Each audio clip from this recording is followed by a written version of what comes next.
이 한 억만장자의 아들이 유선 때문에 소송을 냈어요.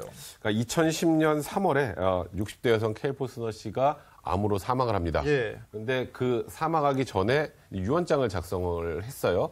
근데 그 유언장 내용을 보고 아들이 이 유언장은 무효다라고 해서 소송을 제기한 건데요. 그 유서 내용을 좀 보니까 완전히 돈 엄청 많습니다. 억만장자인데요. 이 어머니 재산 중에 약 1,200만 달러, 그러니까 143억 원을 반려견 3마리한테 남겨주고 이미 유산으로 물려줬어요. 그리고 아들한테 얼마 줬을까요?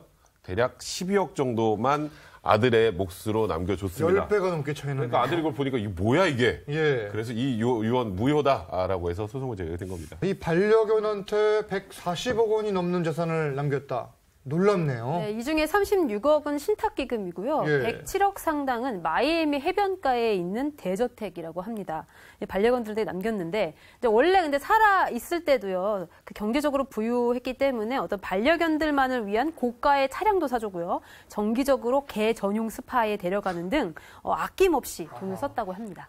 이 중에 특히 사랑을 받은 반려견이 또 있다고 해요. 콘치타라고요. 이제 몸무게가 굉장히 작은 치와와인데요. 이 콘치타를 특별히 사랑했다고 하는데 저 콘치타가 지금 쓰고 있는 액세서리, 건강식품 이것들이 소요되는 비용이 한 달에 1,300만 원. 지금 나오고 있는 치와와인가 봐요. 네, 그러니까 한 달에 미용, 식비 이런 것만 하더라도 1,300만 원이니까 굉장히 돈이 많이 들어가는 반려견이었습니다. 그리고 매일 아침 식사도 굉장히 특별하게 주민된 그릴 치킨으로 아침을 공수해줬다라고 하고요.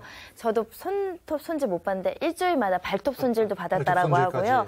이 정도로 사랑을 했다는 겁니다. 개 전용 자동차 침대도 있었고요.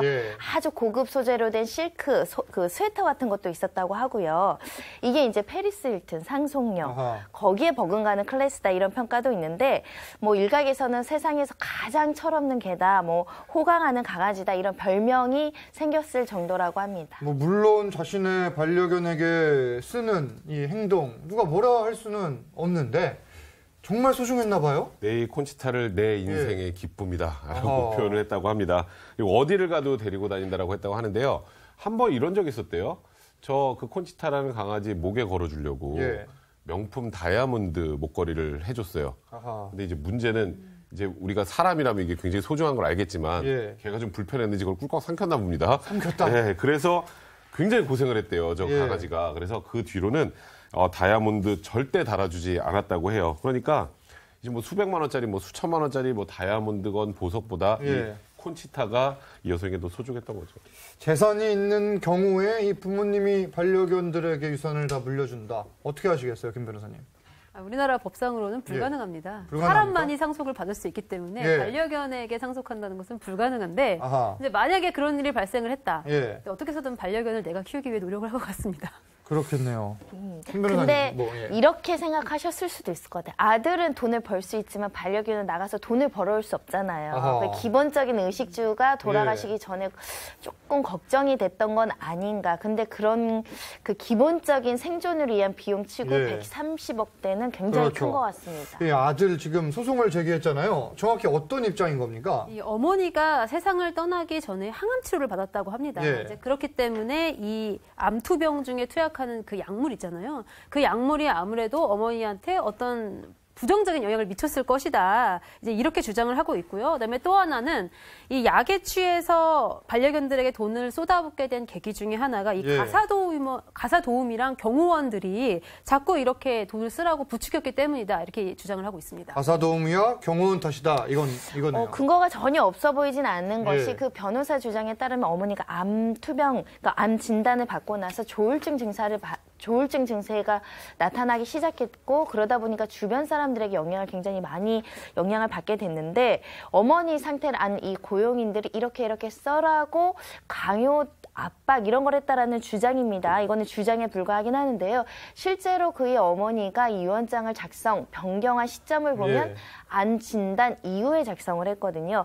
그런 면에 있어서는 이 주장이 받아들여질지는 좀 지켜봐야 되는데 그럼 이 경호원과 가사도우미는 어떤 입장을 취하느냐. 지금 별다른 공식적인 답변을 하고 있지 않다고 하는데 우리나라에도 유언장을 쓸 때 유언 능력이라는 게 있거든요. 그래서 정신적으로 온전하지 못해서 유언이 효력을 다투는 경우는 있는데 하는데 그 정도인지 아니면 주변 사람들이 강요한 것인지 이게 핵심입니다. 어머니가 유서를 고친 게 이 고용인들에게도 이득이 있어야 되는 상황이란 거잖아요. 근데 사실 이 어머니가요, 이 고용인들한테도 유산을 남겼어요. 그러니까 사후에 반려견들을 잘 돌봐달라라고 하면서 이 가사 도우미와 경호원들에게 약 304억 8천만 원 상당의 재산을 남겼다고 합니다. 근데 사실 이 반려견들한테 있는 그 재산 있잖아요. 그 재산이 개가 직접 쓰는 것은 불가능하지만 돌봐주는 사람은 사실 이 강아지를 위한 것이다라고 명분을 삼아서 사용할 수 있기 때문에 아무래도 이 그러니까 아들 입장에서는 혹시 이 도우미들과 경호원들이 부추겨서 이렇게 된 것 아니냐라는 의심을 할 수 있을 것 같습니다. 자,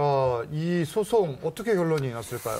일단은 가장 핵심적인 것은 아까 말씀드린 것처럼 그럼 어머니가 그 당시 유언장을 썼을 때 누군가의 강요에 의해서 작성한 거냐, 그리고 제대로 된 의사 판단 능력이 있는 상황에서 썼느냐가 핵심적인 것인데 그 당시의 전신 상태나 의사 판단 능력은 의무 기록지나 의사들의 증언을 첨치하면 확인할 수 있을 것이고요.